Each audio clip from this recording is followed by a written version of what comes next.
Cordial saludo, mi nombre es John Anderson Aguirre, soy estudiante de la UNAD. A continuación vamos a hacer la explicación de la arquitectura 5G y 4G para la materia Sistemas Avanzados de Transmisión 2. Bueno, entonces tenemos acá la tecnología 4G, cuarta generación, la cual podemos subdividir, digámoslo así, en cuatro grandes componentes, pues digámoslo, basándonos en la infraestructura.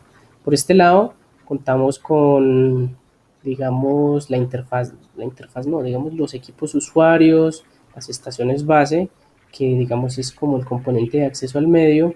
Tenemos otro componente que es el componente de procesamiento, o donde se realizan, digamos, eh, todo el tema de procesamiento de toda la información que ocurre o que un suscriptor está necesitando o está, cuando está haciendo una navegación o está haciendo una llamada. Y tenemos todo el componente de acceso a Internet. Eh, entonces, bueno, para resumirlo, utilizamos esta imagen.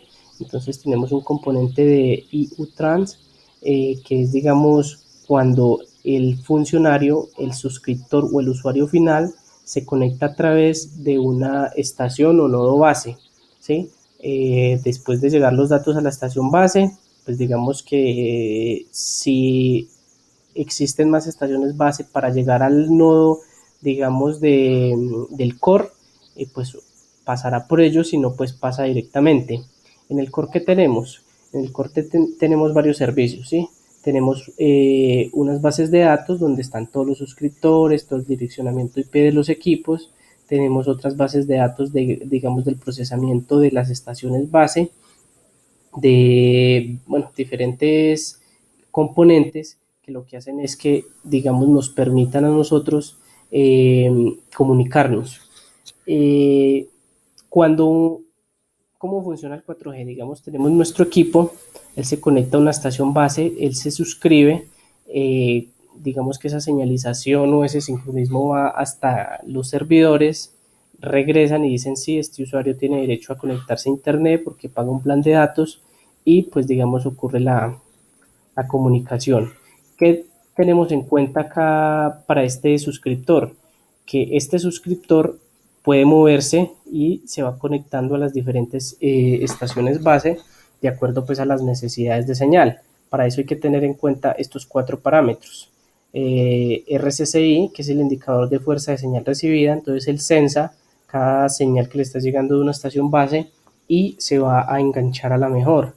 La relación señal al ruido, que es la que ocurre, entonces, digamos, cuando él está conectado a una estación o a un nodo, pues de otros nodos le está llegando información o de otros servicios de diferentes señales de radio. Sabemos que el espectro hoy día está utilizado en todas las bandas, entonces le va a llegar ruido a este elemento. Cuando este se aleja mucho, el nivel de RSSI disminuye y empieza a entrarle más ruido, y lo que va a generar que en algún momento pueda llegar a desconectarse de la estación base porque el nivel de señal que le llega no le da para procesar la información. La calidad de señal y la potencia de señal recibida son, digamos, unos parámetros que él mide para decidir a qué celda conectarse y para que ocurra, digamos, que está cumpliendo con, digámoslo así, con la calidad de información o de señal que necesita para poder comunicarse. Eh, Acá pues digamos que tenemos una información que nos dice que para que haya una comunicación excelente el nivel de RSSI tiene que ser en menos 65 o inferior, ¿sí? Es decir, o menos 50 o menos 40. Obviamente esto va a depender de la cercanía que estemos de la estación base, y nos dice que la relación señal a ruido tiene que estar arriba de los 12 dB. Para que haya una buena comunicación tiene que estar entre menos 65 y menos 75. La relación señal a ruido tiene que estar entre 10 a 12 a 12.5 dB, digamos, ese piso de ruido. Para que sea mala, digámoslo así, o regular, pues que esté en este componente. Eh, bueno, vamos a pasar a las redes 5G. En las redes 5G hay que tener, digamos, en cuenta dos cosas. Una, que pueden ser 5G standalone o, digámoslo así, nativo, original, único, o puede ser un híbrido cuando se une con tecnología 4G LTE. Entonces, ¿qué ocurre? Para standalone, digámoslo, en 5G, pues vamos a tener que todo nuestro core, digámoslo así, va a estar conectado a solo infraestructura de 5G. O sea, es todo equipos, suscriptores, servidores, todo procesamiento, antenas, todo va a estar en 5G. Pero esta infraestructura es muy costosa.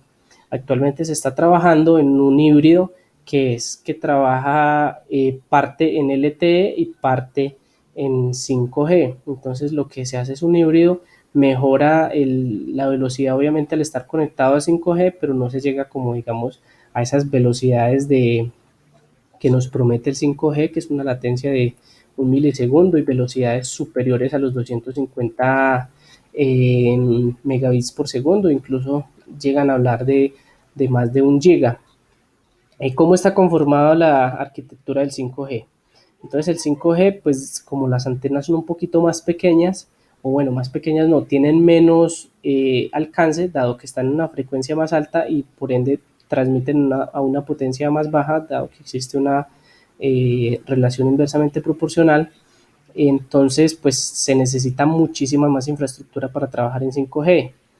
Eh, Básicamente está muy similar al componente de 4G. Se tiene un nodo central donde ocurre, donde están todos los servidores pues, de almacenamiento de usuarios, de saber de todo el direccionamiento, de políticas, de la conexión, digamos, a Internet con el proveedor de servicios. Ocurre, digamos, de forma muy similar. De igual manera, los suscriptores o los usuarios finales se conectan a una celdita o a una estación base, que para este escenario ya no se llaman estaciones base, sino que se llaman G-nodos o nodos de quinta generación. Se hacen la conexión de igual manera al servidor, digamos, de autenticación, donde se autentica que sí, que eso es un usuario que está registrado, que el proveedor de servicios le tiene un plan de navegación, que además de eso tiene minutos y que además de eso tiene, no sé, roaming o lo que requiera. Dentro de ese escenario, digamos, del servidor central, pues él hace, digamos, la comunicación si donde corresponda, si necesita salir a internet o si necesita simplemente trasladarlo por su infraestructura propia. De igual manera, la tecnología 5G pues viene muy de la mano con la tecnología IoT. Entonces lo que nos va a permitir conectar semáforos, conectar vehículos, conectar infinidades de elementos de nuestra casa a internet y nos va a permitir, digámoslo así, gestionarlos.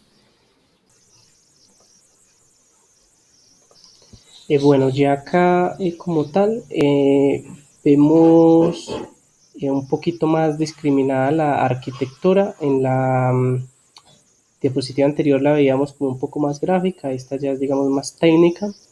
¿Qué tenemos acá? Como lo habíamos visto en 4G, pues existen las estaciones nodo, acá se llama Gnodo. Lo primero que ocurre es la autenticación. Existe un servidor de acceso y autenticación que nos va, pues digamos, a permitir ese registro en nuestra red 5G.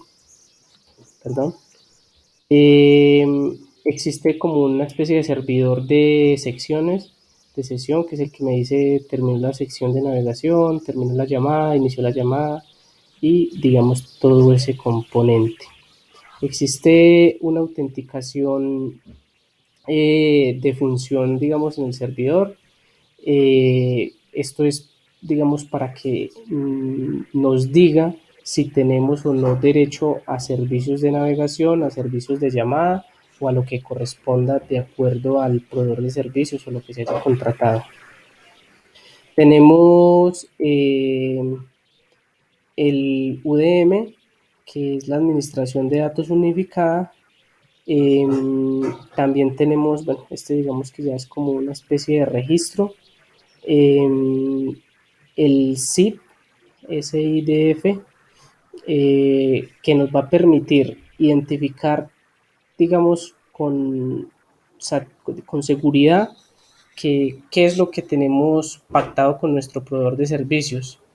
Tenemos nuestro UPF o, o nuestra función, digamos, de este UPF lo que me permite es el registro para cuando yo me estoy moviendo. Entonces él me dice, bueno, este celular descubrió que en esta otra estación o en este otro nodo o esta otro G-nodo, digámoslo así en 5G, se encuentra disponible para recibir o para yo engancharme a mi red.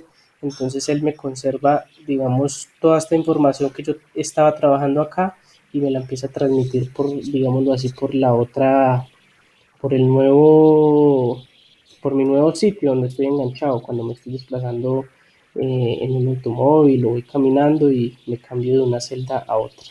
Y básicamente pues esta es la arquitectura de 5G. Bien es muy parecida a la de 4G, sino que pues acá algunos servicios se hacen, se suprimen en el otro o se simplemente se unen y quedan en un solo servidor, pues digamos para ser más eficiente. Y en este pues lo representativo es la velocidad, digamos así. Más o menos esa es la infraestructura y muchísimas gracias.